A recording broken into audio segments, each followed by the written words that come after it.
The story of Wreathwillow Cross. No one in the quiet town of Elma liked to talk about Wreathwillow Cross.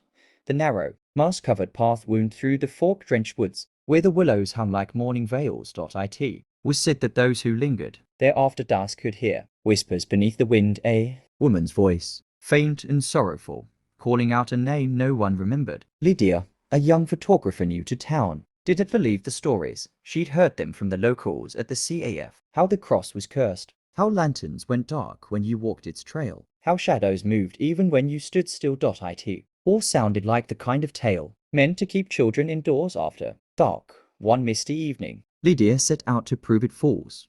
Her camera hung from her neck, her flashlight steady in her hand.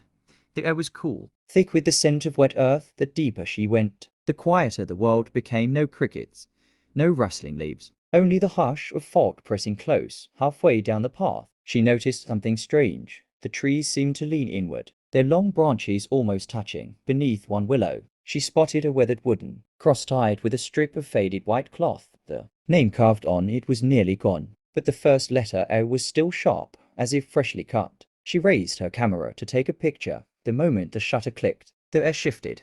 Her flashlight flickered once, twice, then died.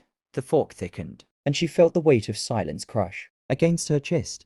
Then came the whisper, soft, close. "Why did you come back?" Lydia froze. The voice was behind her, a woman's. Trembling, last, she turned, but there was nothing there except the swaying willow and the dim glow of her camera screen. She stepped back, heart racing, when she saw it, a faint shape among the trees, pale and glimmering like light seen through water. The figure drifted closer, long hair floated around her face, and where her eyes should have been, there were only hollows filled with mist. Lydia stumbled, her foot catching on something, the edge of another cross buried beneath leaves. She fell, her camera snapping another flash as it hit the ground. In that burst of light, the apparition vanished. The forest was silent again. When Lydia scrambled up and shone her phone light around, there was no sign of any grave, no pale figure, no path, just trees, endless and silent. She ran until she broke through the woods and saw the faint lights of Elma in the distance. Later that night, she checked her camera. Every picture was black except one. In the final image,